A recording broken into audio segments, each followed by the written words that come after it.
Hello and welcome to This Day in Esoteric Political History from Radiotopia. My name is Jody Avirgan. This day, February 16th, is Elizabeth Peratrovich Day. In 1988, the Alaska legislature officially established February 16th as a day to honor Peratrovich, an Alaska native who fought for equal rights for Native peoples in the 40s and 50s. We've touched on a few stories of Alaska and having to do with Alaskan natives on this show, but this is our chance to kind of do a little profile of a really remarkable woman, an incredible activist. So, here to discuss, as always, Nicole Hemmer of Vanderbilt and Kellie Carter-Jackson of Wellesley, who is continuing to star. I guess when something's on Netflix, it's just out. It's there. But you're still, that series, we're still telling people about it. Yeah. African Queens, Queen Njinga. Check it out. It came out yesterday, and it'll be out as long as it's up on Netflix. So check it out. And once you're on Netflix, you're a star forever. Exactly. And hello, Are you? hello, NIki. Hello, Jody. So maybe we could talk a little bit about the background for Elizabeth Peratrovich in a second, but I want to just jump right to the moment where this woman becomes a little mobilized, right? And it seems to be the result of a road trip of sorts that she is taking. But what is it that leads Elizabeth Peratrovich to become a civil rights activist, as best we can tell? She had been living in more remote places in Alaska for much of her life. But in 1941, when she's living in Juneau with her husband, she and her husband are encountering quite a lot of discrimination. One of the things that they're trying to do is they're trying to find housing, and they're finding that nobody will sell to Native people. And they're also starting to see these signs on public facilities around Juneau that say no natives allowed. And that kind of very clear, confrontational, just like lack of access and discrimination is one of the things that begins to mobilize her as an anti-discrimination activist. Yeah, what I love about Peratrovich is that she sees these signs and really takes action and really starts to call her local, state, federal government to task and say, these signs are discriminatory. This is not right. We will not stand for this. She kind of becomes, in essence, like the Rosa Parks of, the Alaskan Native American community. She stands up to these injustices. And it's a really courageous thing to do during a time like this, to be a woman standing up against these laws. She had everything up against her, and yet she continued to really lobby and fight to make sure that these signs were taken down and that there were no restrictions placed on where she could go as a Native person. And 1941 is a really interesting date, right? We talked in just a recent episode about Black veterans and Black soldiers and their experience of discrimination. When the Peratrovitches write to the governor, they tap into this idea that we are fighting and dying for the United States just like white people are, and the folks who are discriminating against us don't seem to recognize that. Yeah. And so leaning into that idea that in this moment of sacrifice and supposed national unity and a war for democracy, that there needs to be a little more democracy at home. And, it's a really savvy political framing. And, when she writes, as you said, the proprietor of the Douglas Inn, which I guess had a discriminating sign up, the proprietor of the Douglas Inn does not seem to realize that our Native boys are just as willing as the white boys to lay down their lives to protect the freedom. There's some savviness there. And actually, the Rosa Parks comparison, I mean, we've done episodes to show that Rosa Parks was, much more of a political actor than people recognize. But this is very clearly, I think, trying to pull the levers of political power, make appeals to the government and the legislature, and relatively quickly, I think, gain some traction here. I mean, there's an anti-discrimination bill that is put forth within a couple years. The first version of the bill doesn't pass, but then there's another series of hearings, and eventually it does pass. And Peratrovich is there in the legislature. One of the best images of this is that she is known for always sitting there and knitting while hearings are going on. And there's senators who are there railing against the savagery of Native Alaskans and how they shouldn't be granted rights to these people who were just savages just a generation ago. And here's this lady just knitting quietly and then standing up and saying, "Do I look like a savage to you?"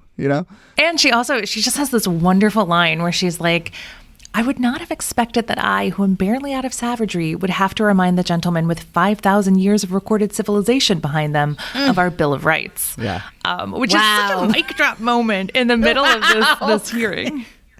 It is. It is. To me, it's one of the most powerful acts of just not just civil disobedience, but speaking truth to power, right? Just calling it like it is, keeping it plain. Yeah. And I think it's also a really important moment, too, because she's asked, do you really think that passing this law is going to end discrimination, which is something that is constantly put forward in opposition to civil rights legislation, this idea that you can't legislate the discrimination out of people's hearts. You have to change culture. You have to change their individual minds.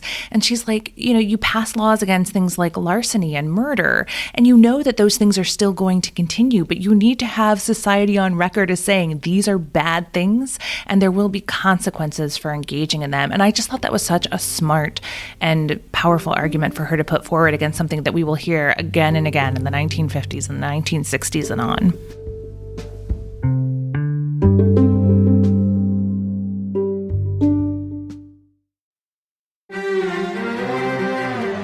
You're used to hearing my voice on the world, bringing you interviews from around the globe. And you hear me reporting environment and climate news. I'm Carolyn Beeler. And I'm Marco Werman. We're now with you hosting the world together.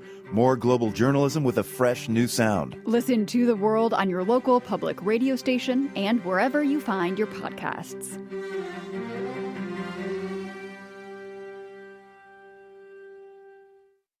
I love so much of this story. I was talking to you guys earlier about how I got introduced to this on PBS, watching PBS with my kids. The show Molly of Denali has a really great episode that's just spent on her and her activism. And I don't know, as we're all learning this history, I still think this is something you can also introduce to your kids, right? That you can show this episode and really talk about the courage it took for people to stand up during, times when there weren't a lot of people who were supporting what she was doing. Yeah. A couple other things about her just biography, right? We would circle back to it. But, she was born as part of the Tlingit Nation in Petersburg, Alaska, and then is orphaned as a young age, adopted by a family whose last name was Wanamaker, which... That name, by the way, Wanamakers, remember when we talked about the Wanamakers? There were the Philadelphia family, then the guy was the Postal Service, and they were the market. I tried to find those Wanamakers and these Wanamakers connection, but no. But I'm just sort of, very interested by the names here, right? I mean, she's born in Petersburg, Alaska, right? And then the family is Wanamaker, and then she marries a man named Roy Peratrovich, which is a Russian name, or he's of Serbian descent. And so, it just, I think, paints a picture of the mingling of cultures that is happening in Alaska at the time. And it does kind of tie in a little bit to some of the conversations, including one we had fairly recently, about how on the frontier, some of these lines get blurred. Some of these conversations about rights get pushed forward, or they find more open ears, not to paint too rosy of a picture. But just it strikes me that one of the key details in the story is that in the Alaska legislature that she is petitioning, there are some Alaska Natives in that legislature.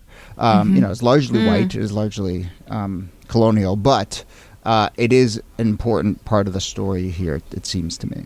I don't think also we realized just how much the signs of white and colored that were peppered all throughout the South were also signs that were in Native communities that would either say white or Native, and what entrance you could go in, what water fountain you could drink from, what school you could attend. That there are a lot of parallels between how discrimination is being played out in other spaces where maybe you may not have large percentages of African Americans, but you have large percentages of Native Americans, and how trying to implement those same sort of discriminatory practices get pushed back. Yeah, you see Asian and Latino segregation out west that follow a lot of the same lines as Jim Crow, but just work out differently because of the different groups of people who are there. What I find really interesting about this, we've recently talked about how women were gaining access to suffrage out west before women back east were getting it. Here you have what is the first anti-discrimination law in the United States, in this U.S. territory in 1945. And again, as we were saying about the frontier, that sometimes there is more space for this kind of action and activism out on the frontier. And just as it was happening with women's suffrage, it's happening with anti-discrimination legislation out in Alaska. Yeah, and a fascinating element here, though, is that, we talked about Utah and Wyoming, how so many of these conversations were done in the guise of applying for statehood, and that was where a lot of the sort of rights were codified. And here, it's 14 years before Alaska gained statehood, 1945, that this anti-discrimination law is passed, the first law of its kind. So that's 45. 1955, Elizabeth becomes a member of the Executive Committee of National Congress of American Indians, but she has cancer, and in 1958 dies. And I think, just think about 1958, just really at the cusp of a sort of big turning point in the larger civil rights movement. And it makes you wonder kind of what her role would have been going into the 60s. Yeah, she would have lived to see or know about at least the Montgomery bus boycott. But all of the major legislative changes that come, in 64 and 65, she died too soon for that. But I love that, she is being honored in this way. She has the day that is dedicated her on February 16th, same day as my daughter's birthday. Shout out to Jody. All right. Good day. Happy birthday. And then in 2020, the United States Mint issues 5 million $1 coins honoring her life and the fight against anti-discrimination laws. I haven't seen one of those. I don't know the last time I saw $1 coin. A $1 cross coin. my transom, but there's 5 million of them floating around. That's the those are the coins that they should get together and to solve the debt ceiling thing, right? That's right. Elizabeth Peratrovich can help do that. Yeah, she can be on the $1 trillion coin. Yeah, exactly. I know. But yeah. So there are. If anyone out there has come across one of those $1 coins, snap a picture and send it to us. 5 million of them. Someone's someone's hoarding them all. Yeah. But yeah. All right. Well, that brings us to the end of the episode. Happy Elizabeth Peratrovich Day to one and all. Nicole Hemmer, thanks to you as always. Thanks, Jody. And Kellie Carter Jackson, thanks to you. My pleasure.